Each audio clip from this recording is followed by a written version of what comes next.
তারা এখন তাদের পক্ষে কোনো দেশ নেই, কোন দেশ তাদের সাথে নেই সেই হিসেব নিয়ে তারা প্রহর পার করছে।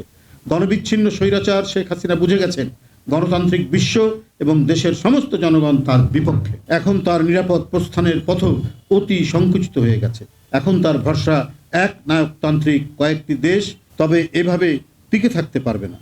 জনগণের আন্দোলনে সরকার পতন হবে এবং তত্ত্বাবধায়ক সরকারের অধীনেই নির্বাচন দিতে হবেই।